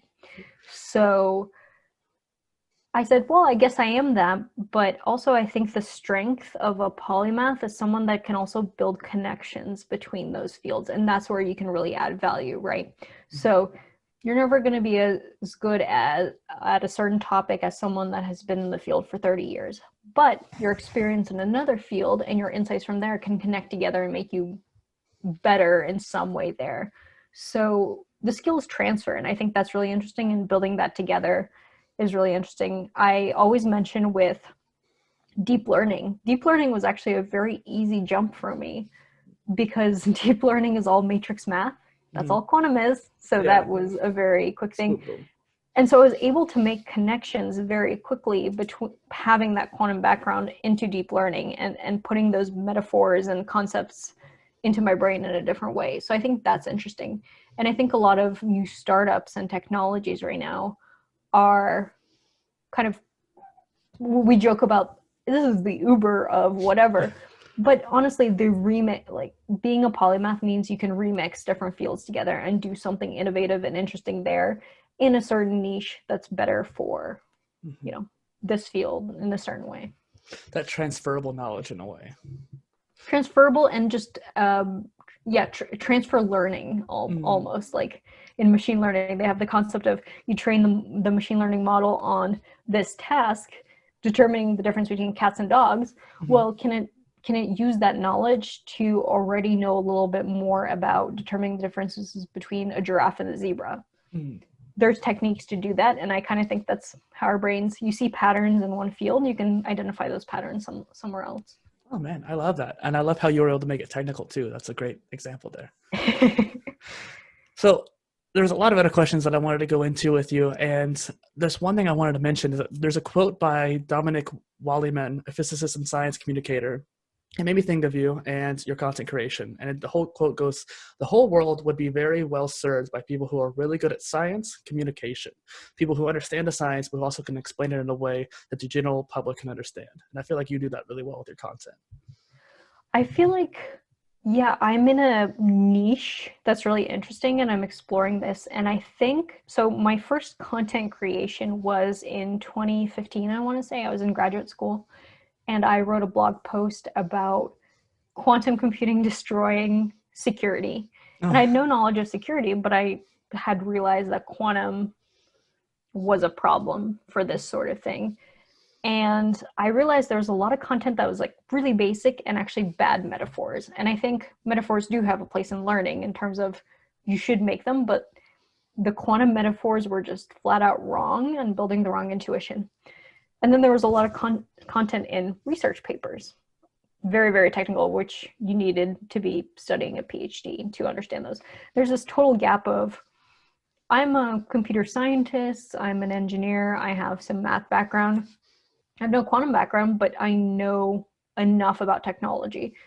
And I wrote a post targeting that audience. And I don't think anything else really existed in that space. So I wrote my first article and I posted on Medium back when it was popular at the time, and got like 20,000 views in the first day or two. It was wild.